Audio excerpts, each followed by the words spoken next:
Muy buenos días, mi nombre es Shirley Melissa Lamingo Calva, soy estudiante de la carrera de Derecho del tercer semestre. Hoy daré a conocer sobre la libertad como condición fundadora del derecho. La promoción de la libertad es esencial para defender la autonomía, la dignidad individual, que son los valores fundamentales en los sistemas éticos y legales. Sin embargo, también deben considerarse los límites de libertad para proteger la seguridad pública o el bien común. Por ejemplo, la libertad de conducir a cualquier velocidad en una vía pública podría ser un peligro para los demás, por lo que está limitada por los límites de velocidad y las leyes de tránsito. Equilibrar la velocidad con otros valores como la seguridad y la privacidad también pueden ser un desafío, ya que puede haber compensaciones entre otros valores. La toma de decisiones éticas y legales deben tener en cuenta estas consideraciones para promover la libertad y al mismo tiempo proteger otros valores importantes. La primera idea de Kant. En su crítica de la razón práctica, Immanuel Kant estableció con el rigor característico la necesidad de la libertad como piedra angular de cualquier sistema moral. Siguiendo el pensamiento de Kant, creo que también es cierto la inevitabilidad de la libertad como fundamento de cualquier sistema jurídico. Segunda idea de Kant.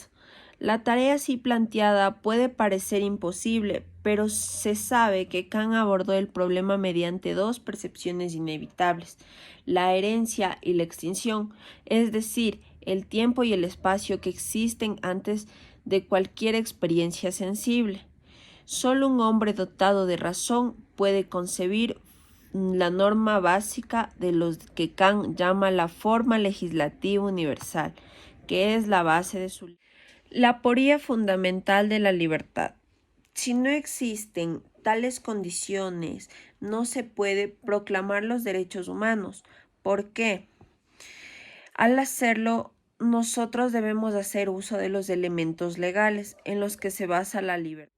La libertad manifestada por el sistema jurídico puede verse como una libertad subordinada, en contraposición a la libertad decisiva de la voluntad a la que se refiere Kant. Como hemos visto, las libertades de las que trata el sistema jurídico internacional, aunque no son muy importantes y pueden calificarse de fundamentales, son en sí mismas incidentales que no pueden considerarse necesarias en un sentido absoluto. La libertad como condición fundadora. La libertad ha sido considerada mucho tiempo una condición fundamental del derecho, desde la Carta Magna hasta la Constitución de los Estados Unidos.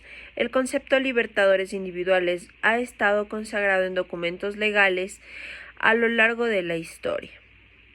El contexto histórico de la libertad como condición fundamental del derecho tiene sus raíces en documentos funcionales como la Carta Magna.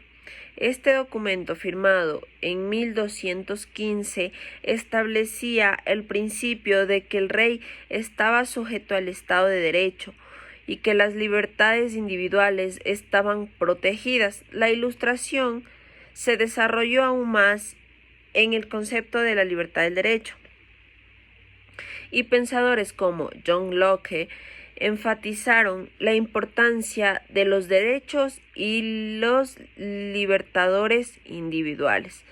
La Constitución de los Estados Unidos, que estuvo fuertemente influenciada por las ideas de la Ilustración, también enfatizaba los derechos y libertades individuales, y la Declaración de los Derechos protege libertades como la libertad de expresión, la religión y la prensa. Un argumento de la libertad es un concepto fundamental en los sistemas éticos y jurídicos, porque es una condición que permite a las personas tomar decisiones, actuar en conciencia y vivir sus vidas de acuerdo con sus decisiones, actuar en consecuencia y vivir sus vidas de acuerdo con sus propios valores y creencias.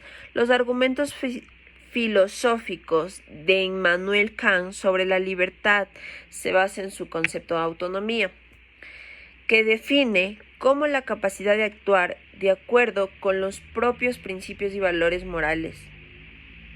Kant sostiene que la libertad es una condición necesaria para la moralidad, ya que permite a los individuos actuar de acuerdo con la ley moral.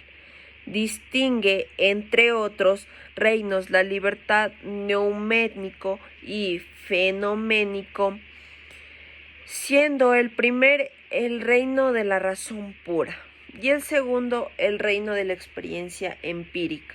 La teoría de Kant del imperialismo categórico es una base lógica para la libertad de los sistemas éticos y legales. Según Kant, el imperativo categórico es una ley moral universal que se aplica a todos los seres racionales. Requiere que los individuos actúen de acuerdo con la ley moral, independientemente de sus intereses o deseos personales. En conclusión, Kant distingue entre la libertad positiva para actuar y la libertad negativa. Frente a restricciones externas, la libertad negativa es una condición necesaria para la libertad positiva, ya que permite a los individuos actuar de acuerdo con sus propios principios objetivos. Kant sostiene que la libertad positiva puede conducir a la coerción o no es una condición necesaria para la autonomía moral. Esto significa que los individuos deben estar libres de limitaciones externas que les impidan actuar de acuerdo con sus propios principios, pero que no se les deba dar la libertad ilimitada para actuar como quieran. La distinción de Kant entre la libertad positiva y la negativa se puede ver en su filosofía política, que enfatiza la importancia de limitar el poder del Estado. Según Kant, el Estado solo debería tener el poder de imponer la libertad negativa, protegiendo a los individuos de las limitaciones externas.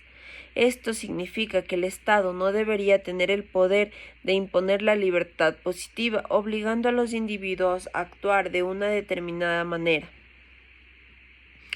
Para Kant, los individuos deben ser libres de actuar de acuerdo con sus propios principios, incluso si esto significa actuar de manera que no redunden en intereses del Estado. Muchas gracias.